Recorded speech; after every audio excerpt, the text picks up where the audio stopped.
Welcome in for another episode of the Craig Houston Podcast. I am glad to have another conversation with someone that I already made a connection with and understand that they got a lot of information to provide. When we get into things of talking about mind state and the way that you want to grow and the way that you want to finesse your life to where it actually helps you in the long run be a better person, be a better entrepreneur, whatever the case may be, this is a person that you want to talk to and have a full conversation with. So today I am honored to get into a conversation with my friend Royce Kinnebrew.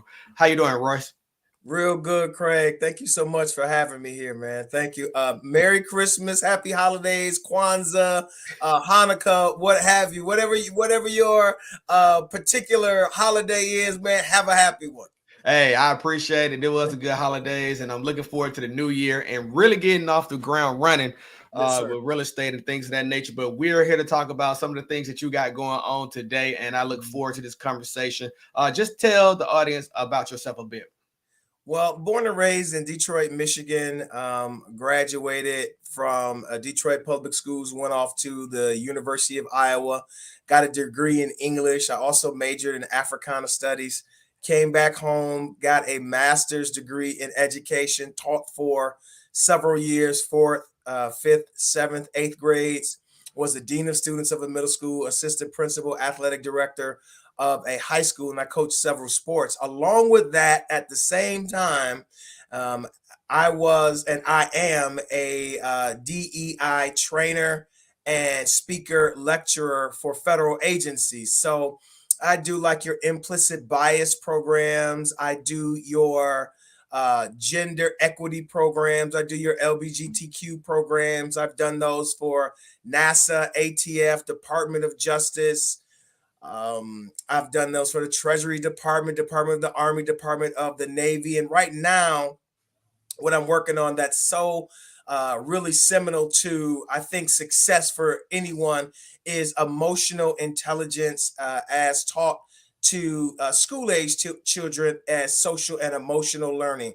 But I like to tell people, Craig, that social emotional learning and emotional intelligence is the essence and basis of all success. Hey, I'm really interested in this conversation and emotional and social intelligence. We're going to get there. I don't want to jump right into the climax of this story right away. I just really want to just guide the people in, let them understand more Yes, about sir. our situation here how we connected. One, we connected through a mutual friend, but Hmm. then two, listen to your rundown of everything that you have going on. How Hmm. do you maintain the time and accountability to do all those things? Well, I'm going to tell you, man. One of the things that public speaker Les Brown says, OQP, only quality people. One of the things that I make sure that I do is I keep people in my space, and I try to stay in the space of people who are really excelling in their fields. And I'm always looking to make sure that someone who's in my area, who's in my personal space, that they are a serious entrepreneur, a business owner, or excellent some way in the field that they're at.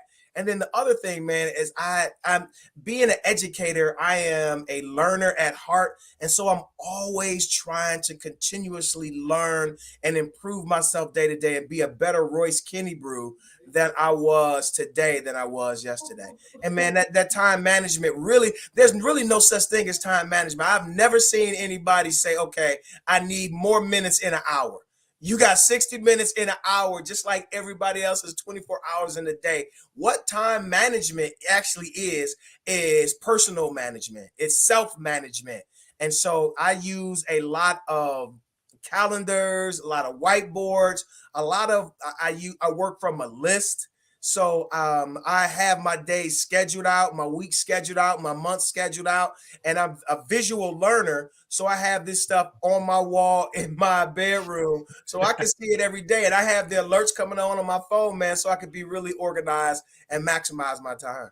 That has become one of the things of my focus is only using the time wisely as much as possible, because when the downtime is there, I want that downtime to actually be some that I actually savor, that some I'm just like, what, I'm glad I have done everything else I need to accomplish today, and now I can move on and just relax for the day. And that's really what I've been looking forward to a lot lately.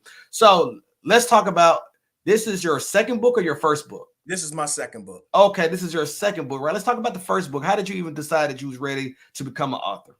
Well, I knew that at that point in my life in 2017, I actually started on the book probably around 2015. I knew I had a friend who I was visiting in London, England, and we were talking. She said, Royce, you have a story. And not many people, people don't necessarily believe that they have a story that can be illuminating for other people. And I definitely wasn't thinking about that. And she said, Royce, you have a story. You should talk about your story because it could be helpful to people. You are sitting here about to lecture in London, England. You are from Detroit, Michigan. And it's not all the times that we have Americans, let alone Black Americans, let alone Black American men who are here in any type of business capacity. So Royce, you have a story. And so that got me to thinking about what I wanted to talk about.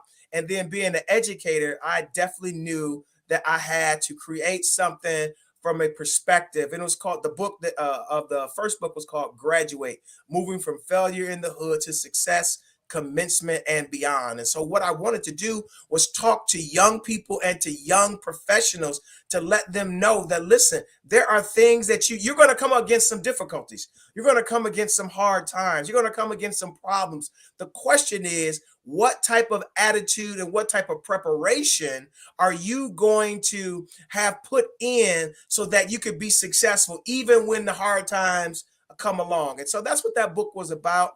And it was successful, but I knew that I had so many more books inside of me. So that's how I came to the second one, Craig. Wow, that's amazing. So like you're like probably like the third or fourth author I've had on here or in some form, whether they through entrepreneurship or any other thing that they decided to do, but it always led to them having to document their story or feel like they had something inside of them that they needed to share with the world. And so that's powerful because a lot of people don't even realize the voice that they actually have or understand the impact of their voice. And like, really, how did you I understand that someone has shared that with you, that you had a story to tell, but how did you encapsulate that your voice was really needed to be heard? Well, I think that I was doing along with the DE and I space, man. I've been into the motivational speaking, the inspirational speaking part. I'm a man of faith. I'm a man who grew up in the church, in the ministry, and so I knew that the spoken word had a lot of power. The written word has a lot of power, and that people reading it could be inspired. And I knew that it didn't take as much as people think. And like I explained it to kids, they will see the two books when I go in and speak in the schools, and they'll see that I have two books. They say, man, you wrote a book. And then I break it down, and say, can you write a letter? They say, yeah. I say, can you write a word? They say, yeah. I say, can you write a sentence? They say, yeah. And I said, last one. I know it's going to be hard for some of you guys. Can you write a paragraph? And they say, yeah. I said, well, a book is just a collection of chapters, which is a collection of paragraphs, which is a collection of sentences, which is a collection of words, which is a collection of letters. And so if you manage your time correctly, everybody can write a book. Yeah, one of the guests I had on said he sat down every Sunday for 4 hours and wrote however many pages they can get done in 4 hours, and then they moved on and just continually do it every week as part of their routine till they actually got the book done. So you're right. It's actually, it's really one of those things that goes back to what we started the conversation. That it's about time management, and you actually wanting to finish a goal. So as an author, and I'm asking these questions because I know it's somebody out there right now who's like, I need to write a book. They're probably going to be inspired by this conversation. And I really want them to understand how did you goal set for this writing this book? Well, for me, I recognize, like your other guests, that I had to set aside time at certain periods of the week for me to write. And I knew, because what I did, I think the key to success in every area, when you decide that you have a particular goal, the first thing you need is information. And so what I did is that I went into research mode and I started researching, and all of the people that talked about writing the book, they said, you got to set aside a certain amount of time during the week, during the month, during the day for you to write. And so I sat down as an entrepreneur 3 hours a day every day for like 5 days, 5 to 6 days out of the week. And you'll be surprised that when you are writing your story, if this is a story that's inside of you about what you have seen, what you have done, what you have achieved, and what you've learned from it, man, you would sit down for 3 hours and knock out 10 to 15 pages. And then if you do that 10 times, which is the equivalent of less than 2 weeks, you can write 150 pages in 2 weeks, in 3 weeks. And then you just have to go through the revision and the editing process. But it doesn't take as long as you think when you are coming from an inner place. But if you are doing a research-based book, then you're going to, of course, take more time doing the research. But I knew that I just had to set the goal. I had to sit down. I had the time, and I just one of the things I did, Craig, I had to think about before I put together that storyboard or that book proposal in regards to what is it that I want readers to come away with. It's sort of like lesson planning, and I want them to know what I wanted to have them come away with. And then I thought about all the stories in my life that I could talk about that would have them come out with that particular goal. And that's how I really went about it. Okay, that's amazing. So I get that, and I'm with that all the way through. So that makes it clear for people who think that the objective of writing a book is very hard and daunting, especially when you're personally writing your own personal story, of how daunting it doesn't have to be if you decide to just face the challenge head on and go about it. Yes, sir. So one of the things that I would say though, how did you feel? So this was not an ebook. This was a published book. So with it being published, how did the publishing deal go? Aspect go? Well, there are two different things that you could do. You can do a self-published book, or you can do a publishing company. I did the self-publishing route because of the ownership aspect. I wanted to have 100% control over the words, over the design, over the chapters, when it would be released, when it would be re-released, and all of those different things. So I did the self-published route, and listen, it was so much. Technology has even the score where actually anyone out there can be a publishing company, right? Anyone out there can be a publishing company. You have the access to the same thing that publishing companies have.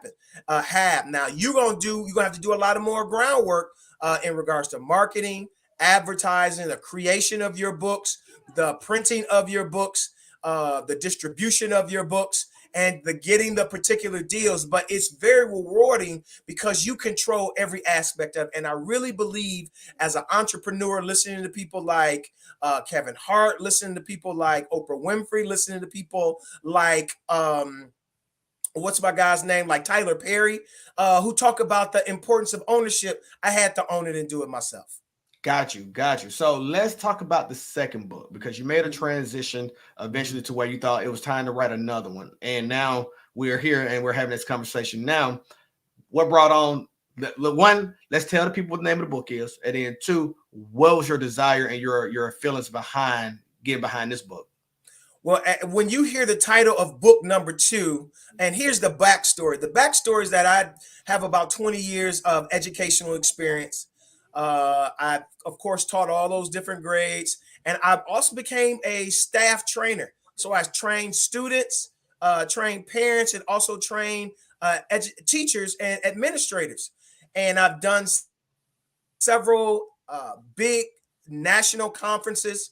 And so we were going into the pandemic, and I was working for myself. I was in entrepreneurial mode, and I'm always checking the environment, because if you are going to be a business owner, you're going to be an entrepreneur, the main thing that you always need to do is think about, how do I solve problems and how do I bring value to people? That's how you make money. How do I solve problems and how do I bring value to people? And so I asked the assistant principals that I knew, the principals that I knew, the central office staff, the superintendents. So what are you guys doing differently for students, teachers, parents, because of the pandemic? When you come back in the fall of 2020, what are you going to do? And 99% of the time, they said, we're not going to do anything different. We're just going to start up school like everything was normal. I said, Lord have mercy. And so I knew, Craig, I knew they was going. I knew they was gonna have so many problems. So this book started to create itself because I knew I had to bring value and I had to solve a problem. So the name of this book is The Ghetto Grave Dodger: How Social and Emotional Learning Addresses Trauma, uh, decreases violence, and improves struggling schools, to address all of those problems. I knew people were going to come back traumatized because you've been locked in your house for 2 years. You haven't been able to socialize. You haven't been able to get in the groups of people with that you're usually able to get with. You're going to be, some people going to experience housing insecurity, food insecurity. There's, as statistics have shown, crime has gone up. So all of the people have lost their lives. Over 1 million people that are recorded having COVID have died. Not the people that have died who haven't been recorded who have COVID, right, but those people as well. And so you're gonna have this loss of life. People gonna come back traumatized. The other thing was, we see all around the country, from domestic violence, from suicide, from there was even research that I saw that I put into the book that I first heard on NPR, how teachers and other educational staff at school had been experienced heightened episodes of violence from parents and from students. And so, and then you look at the height in domestic violence, the height in violent crime around the country. I knew I had to address violence, right? And then the third piece was the struggle in school piece. The research just came out recently, within the last, I think it's 2 or 3 months, that said that for the first time in years, that reading and math has gone down for all students, in particular Black students and other children of color. So, man, I had to do something to address the needs that I knew would be occurring, not just for people that were in the schoolhouse, but this is also a book for people that are looking for, because we've all addressed trauma. And so even if you're not an educator, even if you're not a child, it talks about how it is that you could use social and emotional learning and emotional intelligence to improve every area of your life. Yeah, I think this is going to be a great story when we finish this one up, because I actually, I had questions, when we first talked about this the first time. I had questions about it as we was preparing for this interview, and I am just man, blown away, because you actually, like you said, you can adapt what your conversation to anything. Anything a writer, because and just for example, how we talked about it then was that addressing a new workplace, going into transferring to a new workplace that you've never been in before, or a new work environment completely, makes it where you have to have this emotional and social intelligence actually to thrive, to actually be better, to actually do the job that you want to perform to the best of your ability. And to me, this is a genuine conversation that, like you said, anybody can address across the board. Absolutely. And that's why I talked about it, because when you look at the research, I mean, there's tons and tons of research about emotional intelligence from Daniel Goleman. There's tons of information about social and emotional learning from the Collaborative of Academic, Social, and Emotional Learning. .com, called the website, and the organization called Castle, that talks about that those that have high social and emotional core competencies, like self-awareness, being able to understand their emotion, self-management, being able to regulate their emotion and their powerful feelings, like social awareness, being able to be sympathetic and empathetic to others, especially those who are different than themselves and have different opinions than themselves. Relationship skills, you just don't have people that go to a job and they're the only person in the office. So you got to be able to work on a team. You got to be able to communicate with people. And the last core competency of social and emotional learning is responsible decision making. And it's using, it's just sitting down, using those pros and cons, being systematic to make decisions that are not just good for the short term, that are good for the long term as well. Yeah, how can one decipher that though? What is things that they should take into consideration as they're deciphering some of these actions? Because I feel like that is a repetitive process. Like, you got to get sets and reps to actually get to that point where you feel that need, where you can actually decipher which way you should be looking at this. because the short term goals, everyone's going to say always that the long term is always going to outweigh the short term. But sometimes short term impact is necessity versus long term success. Absolutely, absolutely. Well, I think I like to start at the beginning. I like to start with the mental part that will address how it is that you see the world. You have to really be in charge and be in contact with your emotions. How do you feel? Why do you feel what you feel? I tell people always to ask two questions. How am I feeling and why am I feeling that way? Because a lot of times things can be going on in your life. You have to be metacognitive. And that means you have to think about. That's a big word. Hold on, bring Let that me back. tell you something. I'm still paying for that word. That's my Fannie Mae word, dog. I'm still paying student loans on that word, bro. Hey, whoa, bring that one on back. So and basically what that means, Craig, is you have to think about what you were thinking about. Okay. That's basically what it is. Think about what you are thinking about and how it is that it is making you, because what it is that you think, it's going to impact what you say and what it is that you do. So you start there first, right? Because your attitude will determine your altitude. As a man thinketh, so is he.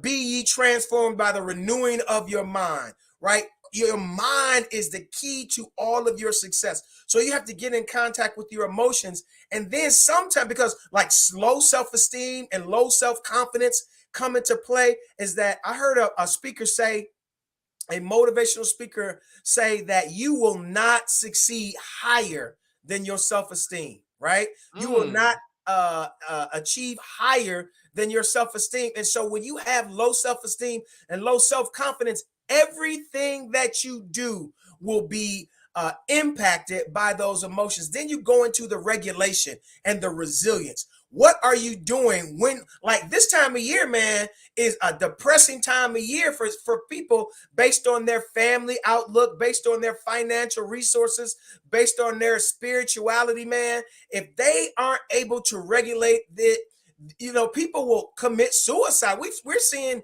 celebrities who we think had it all going on. This brother from the Ellen DeGeneres show committed suicide, right? Because they're not able to process those powerful relationships. But as we slide back to talking about making good decisions, when you have those two things in the place, right, it helps you then be able to make good relationship. And as you say, man, you're never there in regards to being perfect, but the more reps, the more times you have to do it, and that you see that the outcome was good for you, right? And you use this process where if you have this goal and you have these goals, and I tell this to students and their parents and to anyone who I'm standing before, the question is this: how does this thought, how does what you're saying, how does what you're doing align with the attainment of that goal?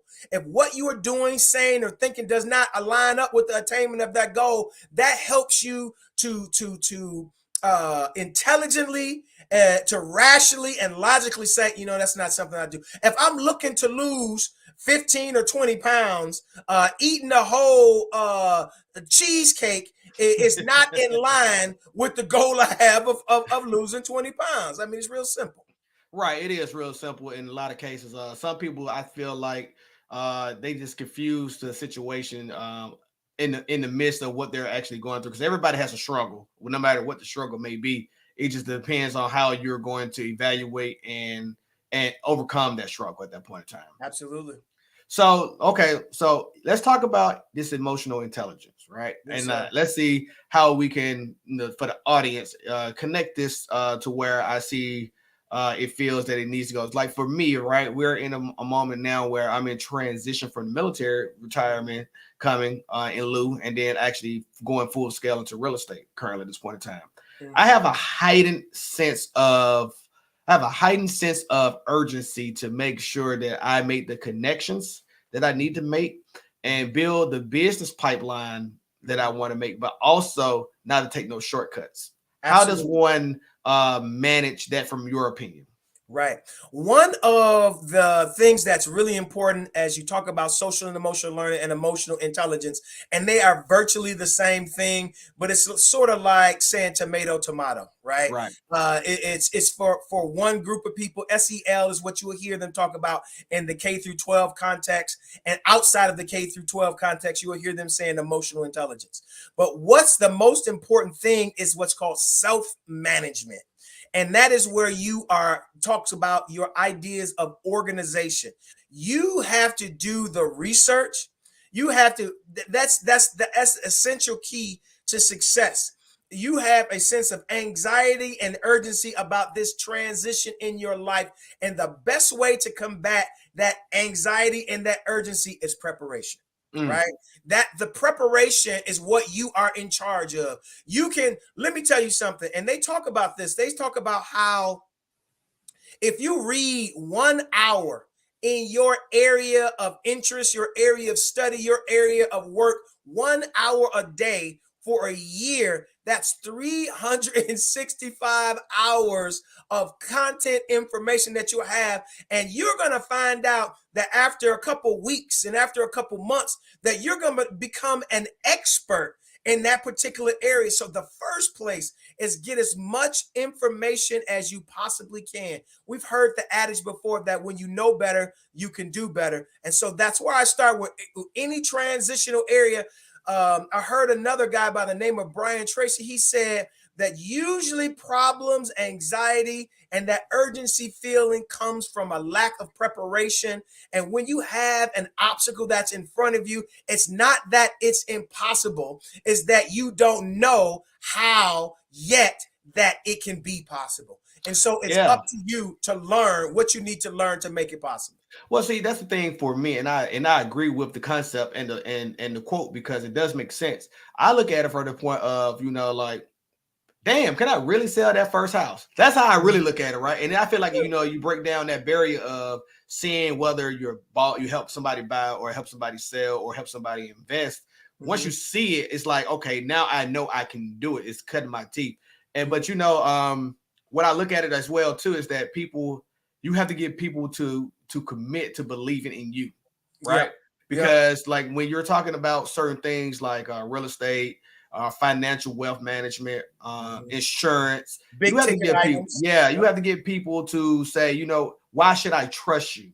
Right. That's the main thing. So it's not even about, like, I guess the preparation, because the preparation can always be there, but that preparation can only translate so much until you get the opportunity to show someone what you can do.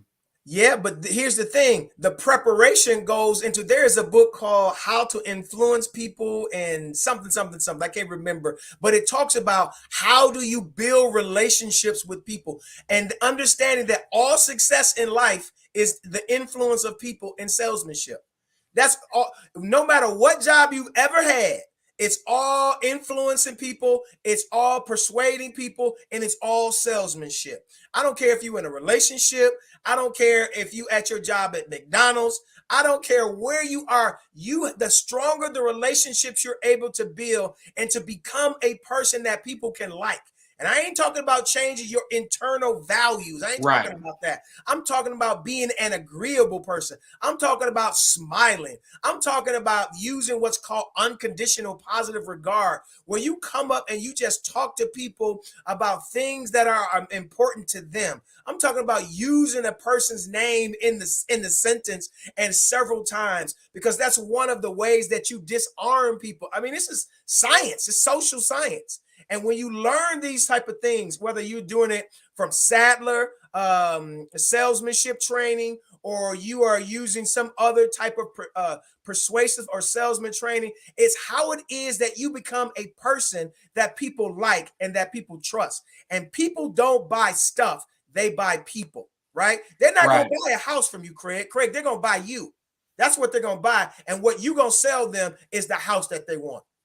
And see, that's my point. And you're right there with me. And this is like, if as a new agent, I get it. And I don't know how many newer agents don't get it or see it.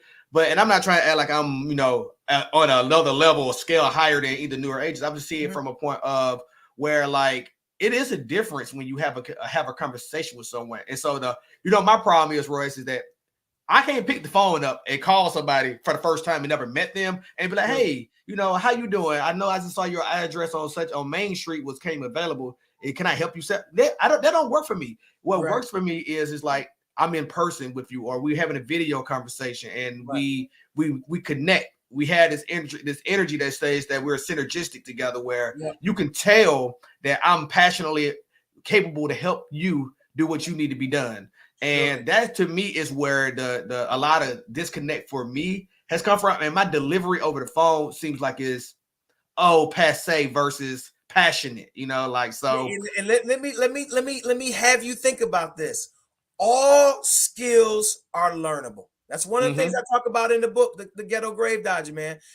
All skills are learnable. What you are doing is called cold calling people. And see, that is a skill to it, right? There is a way for you to do it. Now, what it sounds like to me, you just don't like to do it because you think that you sound a certain way, but you don't know how you sound, right? You actually don't know how you sound. You are guessing you sound that way, and you have ascribed a feeling to what it is that you are doing. So again, it is checking your emotions and checking your perspective on your skills. Now, it don't work for you because you are saying, you just said, now there's a quote that says, whether you can or whether you can't, you're probably right. That means that the idea about the process that you have in your head, whatever that process is usually going to be the determining outcome. So if you go into it and say, yeah, this is probably not going to work for me, guess what, Craig? It ain't going to work for you. Yeah, but you know, I could actually do it, right? And I have done it.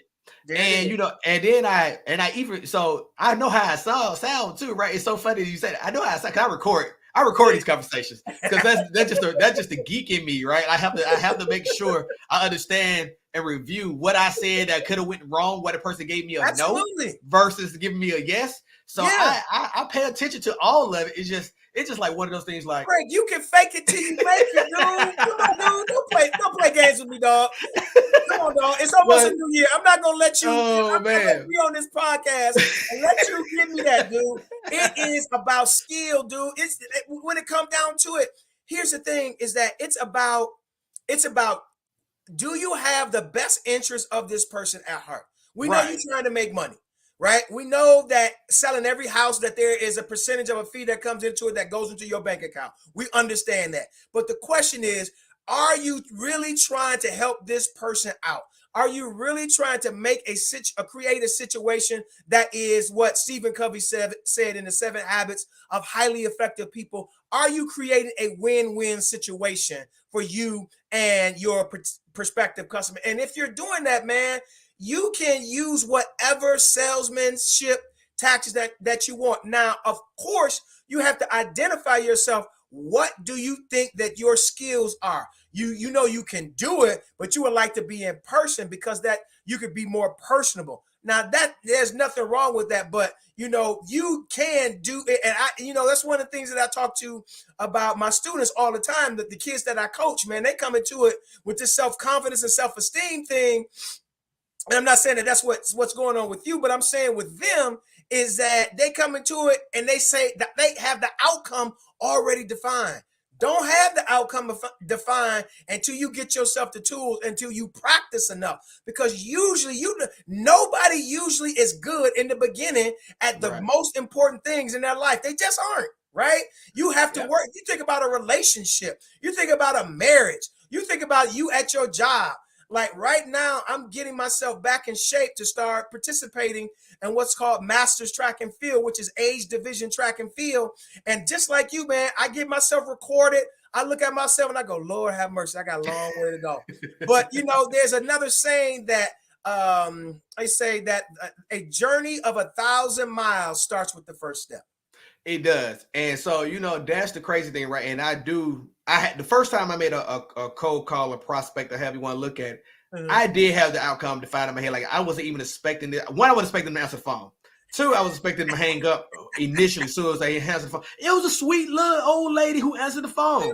And I got to talking to her. And you know what? She had been so flooded with so many phone calls about the selling of her property or coming to view her property that she just seemed like she was overwhelmed, that she didn't even want. So, like the passion in me was like, I'm about to make this old lady feel like she can't tell me no. And like I don't want her to feel like I'm twisting her arm because I really cared about helping her. Right. But so that was my first experience, and I was just like, wow, like that wasn't expecting at all. So now, but the typical conversation I get, and I had this conversation with my father maybe like 2 days ago. Yeah. And I said, most phone calls go, hey, Mr. So and so, I want to sell your house on. I want to see if you wanted to sell your house on Main Street. Are you interested in that? Click. Like so, yeah. So that ain't it, dog. That ain't it. I'm gonna hang up on you too. That ain't it. But no, that's how people call people nowadays, right? Like, I know. Like my pops call. My pops like every time they're going to call me, they always like, where am I gonna move to? But like, so you have to disarm them really and truly, right? And that does come from having like that social intelligence or that and lowering their emotional sensitivity at that point in time, right? Because anxiety. A lot of people. One of the first things I learned, and I think it's from the Sadler salesman system, is that you got to ask people. The first thing you got to ask people: did I catch you at a good time? Right? Do you have a couple minutes to talk? Right? You have to get that permission to speak to people. Right? And sometimes people just go in for the kill. And listen. Unless you are bringing value to people, you got to ask yourself, I heard that you are selling your property. How can I help you in this process? Even if I can't sell it for you, what are some things that I can do from the perspective as a real estate agent to help you in this process? Bring me a buyer. There it is. There it is. And when they say that, you start asking them the question then, so what kind of buyer do you think will buy your home? Do you have something in your mind that you want? What are some of the when I bring you this buyer, what am I going to sell them? How am I going to sell them? What are the best parts of your home? How does your home look? What is the significant value? I mean, all of the things. Why would a person want to buy your home? Start asking them questions about how it is that this process, that this relationship that you and them are about to get into is going to be advantageous to them. That is the beginning to the success of all relationships. Man, you just broke down. I think you just gave coaching tips for free on this podcast. Like, listen, you gotta bring value, Doc. All the nuggets I got for the time that we together, I'm gonna drop them. You better pick them up. It's on you to pick them up. Hey, that is definitively a nugget for anybody in sales, right? Like, I really agree with you. Like, and you're right, spot on, because it's like you have to bring the value. And a lot of people just don't know what their social value is. How does one determine the social skills that they have that makes value? Well, I think there's a lot of different ways to do it. You can there are even self-assessments that you could use for yourself. There's self-assessments that you could use. You could use opinions that you hear from people. If 100 people say you got a bad attitude, most likely you got some parts of a bad attitude. It's not, Craig, listen to me. All of it ain't rocket science, Doc. Oh, man. Yeah. Now there's some times where some people will feel threatened by you, and so they'll have negative responses. But then there are other people on the flip side of people that feel threatened about you. There are going to be some people that are going to adore you. What threatens you in some people is going to make other people adore you. So when you hear that, well, it ain't that I got necessarily a bad attitude. It's something about my delivery. It's something about that. So you have to be highly, highly critical. One of the things that people, Craig, that are very, and I talk about this in my book, that are very reticent and reluctant to do is really look into the mirror and be critical of themselves, how they think, how they speak, and how they behave in relationships with other people. And people don't want to do it because everybody wants to have a good a feeling about themselves that they do things right. And I think the vast majority of the success that I have had in my life, whether it was speaking for the federal agencies, whether it was speaking abroad, whether it was getting to people, the decision makers, I had to recognize what were my strengths and what were my weaknesses. And when I was able to be clear about what those were, you can start to work on your strengths. to amplify your strengths and also to shore up your weaknesses. That is a process that we all should be participating in. And so when you start to do that, you then become a person who is more cognizant and thoughtful about how it is that they speak to people. Some people don't know, dude, the way you talking to people is real greasy, and you need to change the way that you are talking. That's why people think you got a bad attitude, because you don't know how to talk to people, because you haven't been taught how to talk to people. So it's all about being really self-reflective, and then when you find the strengths, to find the weaknesses to improve on those. Do you find it that it's amazingly a shortage of kindness given to other people from other people? Man, listen to me. Listen to me. The success that I have been given in my life is not because I was smart. It wasn't because that how I looked or how I dressed. It was because I was kind.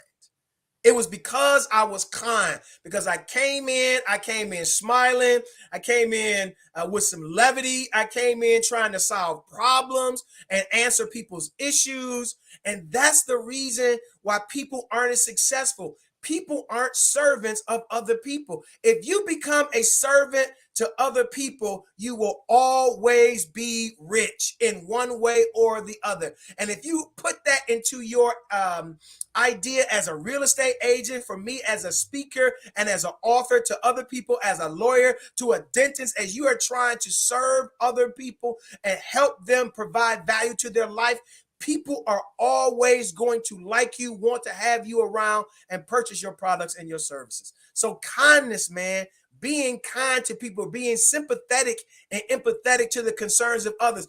Too many times people are saying, well, I just got to worry about me and my family. Oh, okay. Keep doing that.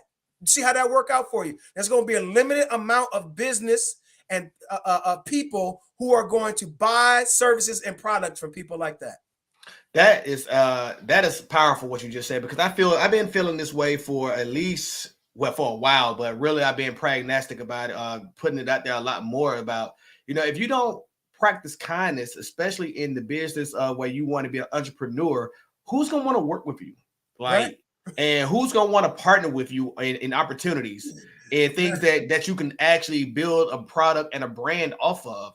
And Right. to me, that is a lack of that going around.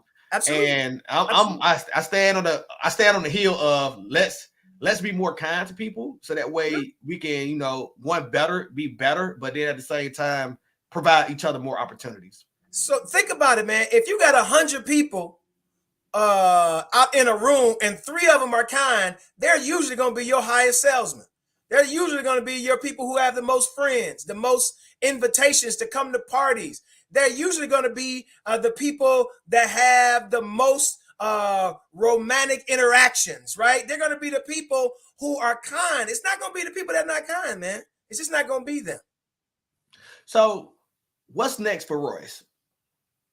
Well, Craig, for me, I am just upcoming in regards to what my work.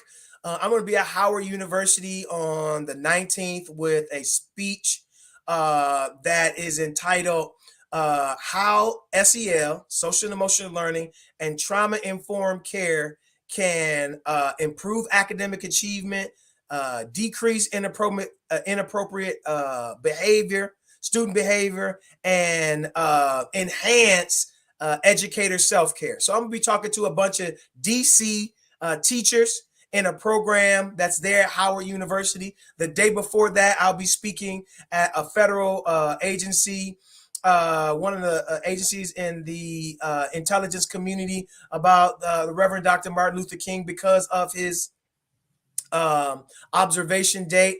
I have like 3 of those that week. Then I have the Howard hookup, and then, man, my book tour is starting up this year, so I'm gonna be all over the country. And I just really got a invitation to go back to London, England, in October, because October is Black History Month in London, right? Oh wow, I didn't know that. Absolutely. So they're gonna have me over as well, man. And really, just what's next for me is putting myself in situations to provide value to people. So I got an online course for educators that's about to get launched. And then I also have some other things I'm working on in regards to bringing some products to market in the hemp and CBD area. And so, man, I'm just trying to stay busy.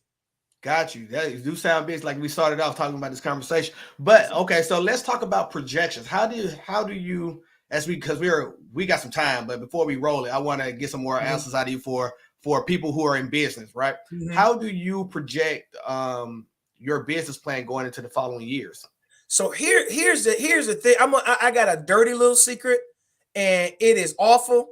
Craig, I ain't got no business. I ain't got no business plan. I'm gonna be very. Hey, I had a pastor who said, I'm gonna live in the light, so you don't have to live in the dark. That's one of my focuses for 2023 is putting together a substantial business plan for the things that I have. But here's one of the things I employ certain strategies that are part that create the business plan. So it's not going to be hard for me. There's a guy named Brian Tracy, and he talks about look at what your goal in regards to what you want to sell. I was just listening to a guy, and this group of business owners and business coaches out of Atlanta, the 30 and 40-year-olds who are multimillionaires.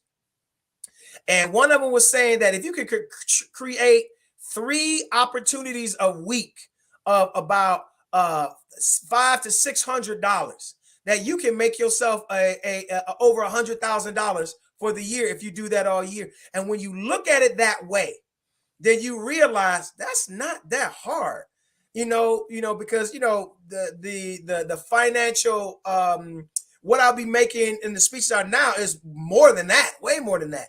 And so you got to make sure that it's a powerful strategy. He said, if you want to make more money, you ask yourself, how many times are you in the presence of the person that is going to buy your product?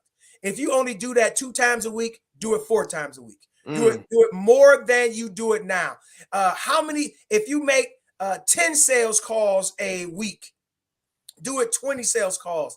And he calls it the power of frequency or something like that, where you just increase the number of times that you put your product and service in front of people that are able to purchase it. He says that based on just numbers, statistics, and probability, that is going to increase your bottom line. And so that's what I'm working on doing right now. I'm getting more emails out. I'm getting more calls out. I send out emails dropping these nuggets I have thousands of people on my email list, and I send out these type of things. I got a diversity, equity, inclusion email list. I have a K-12 email list, and I send them emails providing value. What I would suggest for you, Craig, is that you put together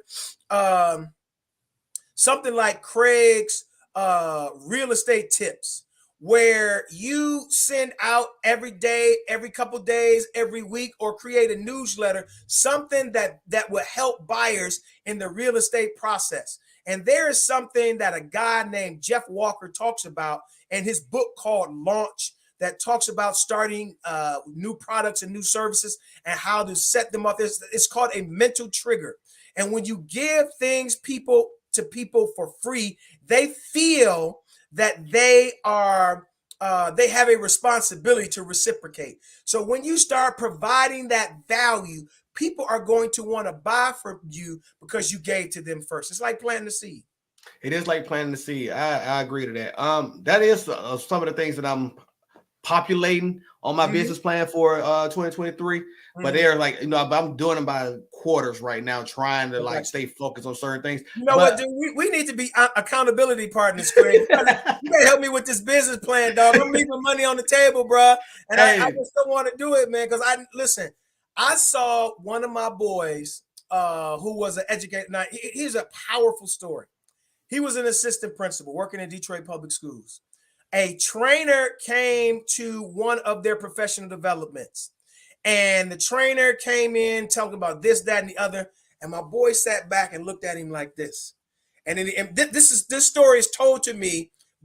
Both of these are my guys, but one of my guys told me the story about my other boy. He said my other boy looked at this dude. He said, I can do that.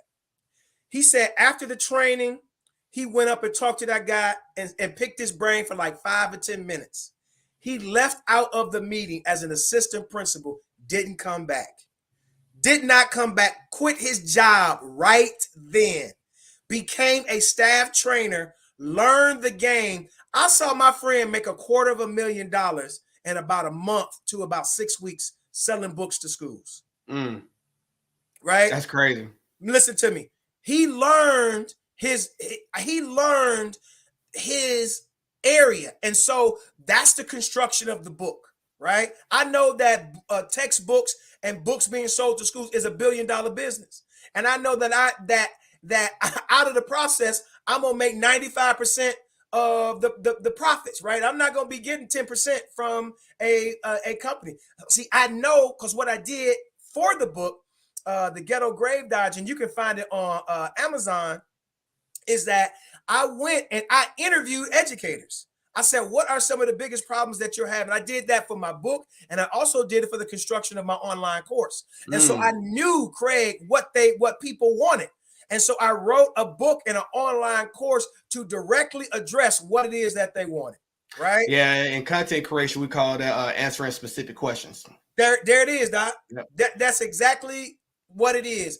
And so I did that. So I know that it addresses people's needs. So me as a content creator and as a one that's looking to service people in these different areas, I need to create product. That's the key. What is the product that you are going to create that you can sell when you are not working?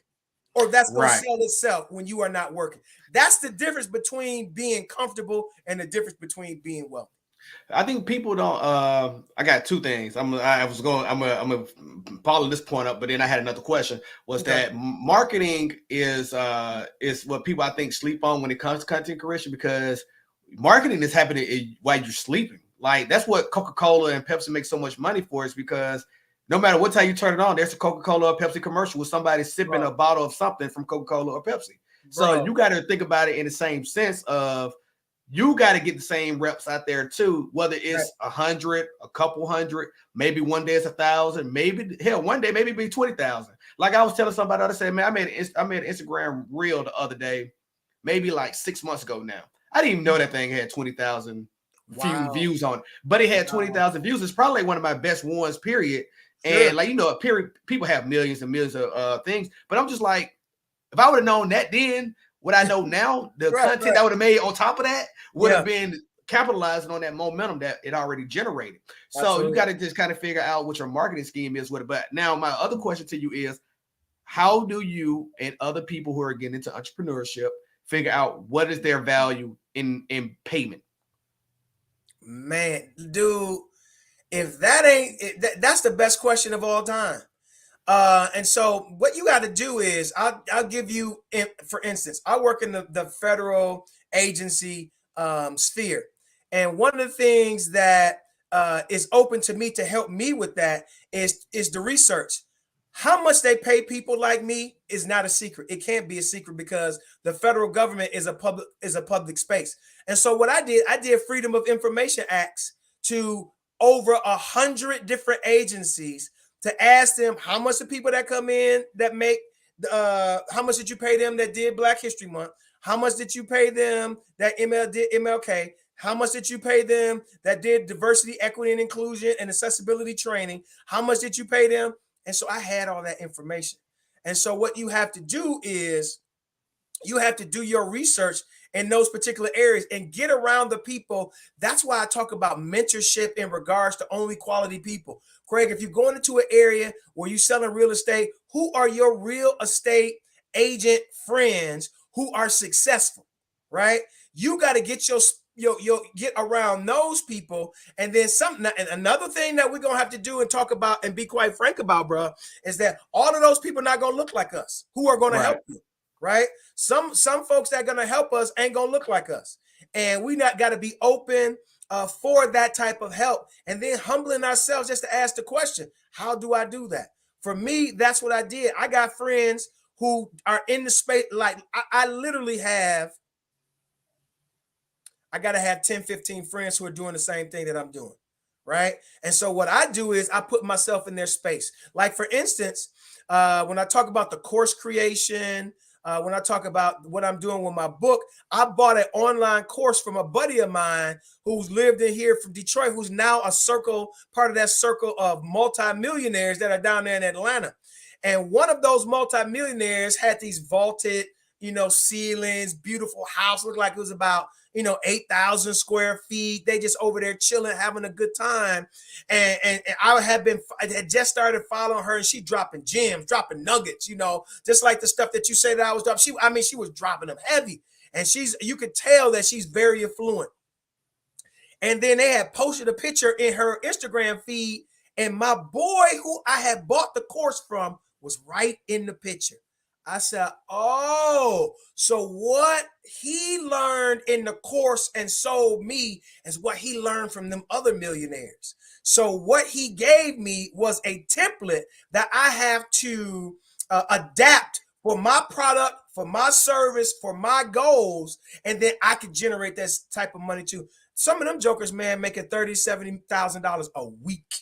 Crazy. Right?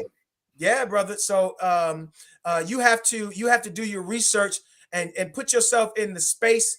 And I was like, everything I do has a perspective or has a goal to it. The church that I go to is like basically a church for business owners, and so we talk about business all the time. One of the guys at my church was doing some research. You know who Sheldon Adelson is, right? Sheldon Adelson is one of the richest men in the world. At one time, he was the third richest man in the world, billionaire. He's one of the Jewish guys who donates to a lot of democratic causes. So my guy was doing research, so he called Sheldon Adelson's company, right? He called Sheldon Adelson's company, this multi-billionaire who got gatekeeper after gatekeeper after gatekeeper, and he didn't call to say, I want some money. He said, I want some mentorship, and to ask Sheldon Adelson a couple questions. The lady, his secretary, said, he doesn't really do that. 10 minutes later, the third richest man on the planet called my boy back and said, how can I help you? What? Sheldon Adelson called my boy back and asked him, how can I help you? And the thing, he was so shocked.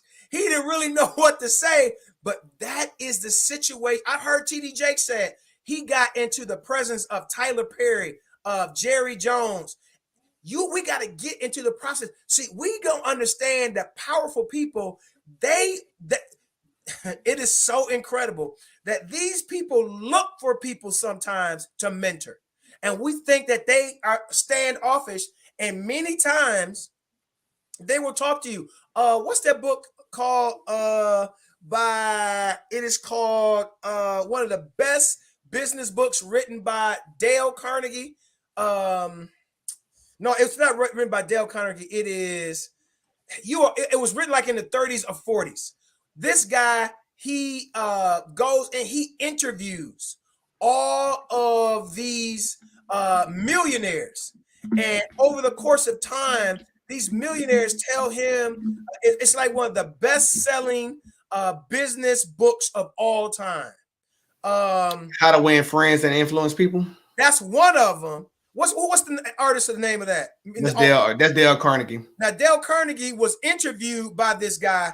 The people, they're going to know the name, who I'm talking about. Well, leave it in the comments. Definitely leave it in the comments of the video what book you're talking about as we find out which one it is. Absolutely. And it's going to come to me when we get off. But anyway, it's just a collection of interviews of successful people. And so get yourself into the arena and sphere of people who are more successful than you are. And if you're the most successful person in your area, you're in too small of an area. Yeah, I agree. That's one of the things that says, you look at your circle of friends, and if you're the biggest fish in that pond, that means you're in the wrong pond, right? Absolutely, brother. Yeah. Absolutely. So I do agree with that. And that's hard too, right? Because you do have to seek out those bigger fish to actually and then hope they let you into the pond with them, kind of really true at Absolutely. that point in And time. so what it does, it boils down to relationships, man. When a person has, say for instance, I don't play golf, but a lot of business and a lot of mentorship happens on a golf course. And so sometimes if they're having the fundraiser for XYZs, like the Ford Fund is having a golf fundraiser, you need to go. You need to go to these political things where people. I mean, if you look at my Facebook page, man, you're gonna see me with you're gonna see me with Cory Booker. You're gonna see me with Roland Martin. You're gonna see me with Hakeem Jeffries. It's because I put myself in the space of those people. And then think about it.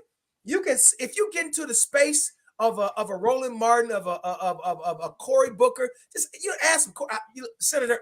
I got one question to ask you. If you can boil down how all of your success happened for you, what are some things that you could tell me in 1 minute? Dude, that can change your whole life, because sometimes there is an issue that you need to resolve that could change your whole life and make you a multi-millionaire, man. So put yourself in the right spaces to get the right mentorship. Yeah, you're right. Is that book Think and Grow Rich? That's it. All right, cool. I wanted to make sure we settled the debate on what that book was. Absolutely. It's Think and Grow Rich, bro. All right, Think and Grow Rich by Napoleon Hill. It was written in 1937. Yes, sir. All right, that is. We got that. So if you ain't leave that in the comments, you was wrong. That's right. That's right. And you won't get a $5 gift card from Starbucks today. That's right. That's right. And this is what's crazy. You can go onto YouTube and listen to the audiobook. It's on YouTube right now for free. That's interesting. I'm gonna have to check it out. I'm gonna listen to it. And the book that you mentioned about influencing people. Yeah. That Carnegie. That's on an audio book. That's for free on YouTube as well. Okay, now one is How to Win and Influence People for those who are listening to this in audio. So I definitely like this conversation because one, we do definitely need to be accountability partners because we always need somebody to keep us accountable, right? But then two, I think I was going to follow this up with not only understanding about how to demand what it is that you should be offered and paid for your services, but how do you continue to get repeat business? It's providing service. I took an online course, man, from a guy. What was my guy's name? What is his name? Well, it'll come to me at some point. I took an online course and he talked about salesmanship. He talked about what he did with the sale, with his salesmanship. He said, and he was in the educator space doing working with schools as well. He said he would take a picture of the contact person that brought him in, that made the decision to have him come in. He would take that picture, put it on a mug or put it on a bag or put it on a sweatshirt and send it to them at Christmas time or Mother's Day or something like that. He would do something outside of what they asked for. And that's another key to repeat business. Always do more than what you get paid for. A lot of people don't want to do that. They don't want to understand that. They're like, dude, I'm working 8 hours. You getting 8 hours worth of work. You paying me for 8 hours. But people who continue to rise, and I talk about this in my book, The Ghetto Grave Dodger, man, how that I got promotion after promotion after promotion because I was doing more that people were expecting from me. And I wanted to do it because I was providing value to my students, to my parents, and to staff that was there. So I continually got promotions. And so when you do that, when you provide that type of value, if you sell a house and you leave a bouquet of roses, or you do something that's not expected from you, change the locks. I don't know what you could do. That ain't my area. But something that you know ain't your business that you do to help somebody else to make their house better. Buy go to Lowe's and buy 5 locks locks with the keys to them and just leave it there for them. This is my gift to you for being a blah blah blah blah. If they don't buy from you, right, they're going to say, my guy Craig, who sold me this house, you need to go holler at him. They're going to say, not that he was a great agent. They're going to say he was a good guy. Right. Yep. Yeah, that's what you really want, right? You really want, I really think people, really successful agents in the business, and really probably pretty much really successful salesmen get has a referral program that just outlasts them so long that they can just keep on doing business just off the referral business alone, and that makes them hella rich and Yeah. successful at that point in time.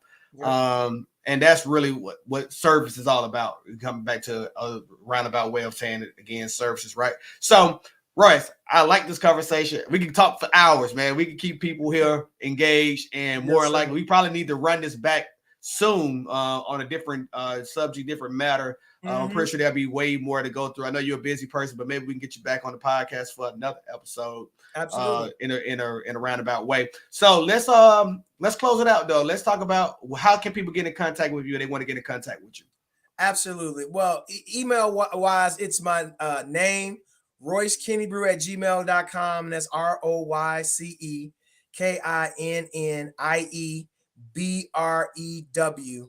@gmail.com. My website is Royce Kinnebrew. It's roycekinnebrew.com. My other website is THERDKGROUP.com, which is the KinneybrewGroup.com.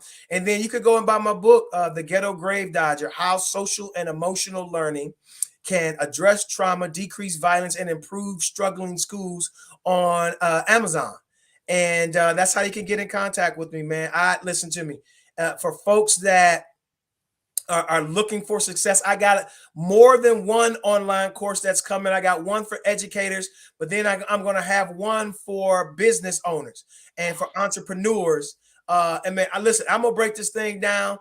I'm going to teach people how to get government contracts. I'm going to teach people how to position themselves so that they can make tons of dollars with funnels, with their social media, because I had to take these courses, and after I learned this information, I definitely wanted to get it out to people as much as possible. So they'll be seeing me soon out there in cyberspace.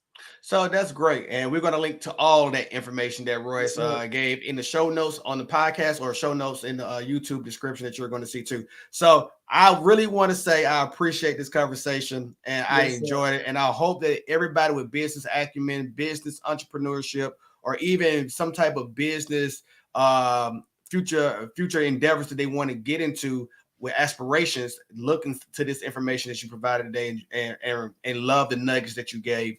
And man, I appreciate the time that you've given to me today in this podcast. Absolutely. I appreciate it, man. Last book, and I mentioned it earlier, it's called Emotional Intelligence by Daniel Goleman. Go and read that book. And his podcast can change your life. So that's all I got today. We're gonna check that out too. So stand by for me real quick, Royce. All right.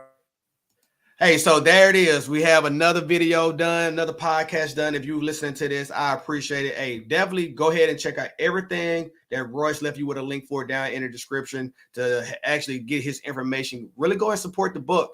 It's a movement that he's actually passionate about, and you can actually get a lot of value out of. Hey, definitely, if you found value in this content, definitely hit the like button. Don't forget to comment and let us know your favorite part of the interview with Royce and some of the details that you liked about what Royce dropped us with today. Go ahead and subscribe to the channel as well too, so that way you can be notified each and every time I drop another hot podcast like this. And you know what the time it is. We'll catch you in the next video. Y'all stay safe. Peace.